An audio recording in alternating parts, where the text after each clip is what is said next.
சென்னை ஈஞ்சம்பாக்கத்தில் கடன் தொல்லையால் மனைவி மற்றும் இரு மகன்களை கொலை செய்துவிட்டு கணவரும் தனது கழுத்தை அறுத்து தற்கொலை செய்து கொண்டுள்ளார். கூடுதல் விவரங்களை தருகிறார் செய்தியாளர் ஆதாம். ஆதாம், வணக்கம். சம்பவம் தொடர்பான விவரங்களை சொல்லலாம். சென்னை ஈஷா சாலை ஈஞ்சம்பாக்கத்தில் தனியார் குடியிருப்பில் வசித்து வருவர் சஞ்சீவி தாமோதரன் குப்தா.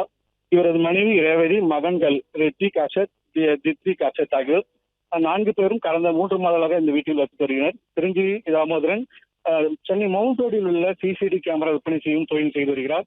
இந்த நிலையில் நேற்று இரவு வசித்து வந்த குடியிருப்பில் 2 மகன்களையும் அவரது மனைவி ஆகிய 3வரையும் கொலை செய்துவிட்டு பின்னர் தானும் தற்கொலை செய்து கொண்டுள்ளார் சஞ்சீவி குப்தா. பெற்ற மகன்களை பிளாஸ்டிக் கவர்களால் முகத்தை மூடி கொலை செய்துள்ளார். பின்னர் இவரும் கழிவறைக்கு சென்று கால்களை கட்டிக்கொண்டு கழுத்தால் அறுத்துக் கொண்டு தற்கொலை செய்துள்ளார். கடன் தொல்லையால் குடும்பத்தோடு விழுந்த சம்பவம் ஈசர் பகுதியில் பெரும் பரபரப்பு சோகத்தை ஏற்படுத்தியது. இச்சம்பவம் குறித்து கவலறிந்த நீலங்கரை போலீசார் 4 பேரின் உடலை கைப்பற்றி பிரேத பரிசோதனைக்காக ராயப்பேட்டை அரசு மருத்துவமனைக்கு அனுப்பியுள்ளனர். தொழில் ரீதியாக 1.5 கோடி மேல் கடன் வாங்கியதாக கூறப்படுகிறது. பல இடத்திலும் கடன் கேட்டும் கிடைக்காததால் இந்த குடும்பத்தை சேர்ந்த 3வரையும் கொலை செய்து தற்கொலை செய்து கொண்ட சம்பவம் பெரும் சோகத்தை ஏற்படுத்தியுள்ளது.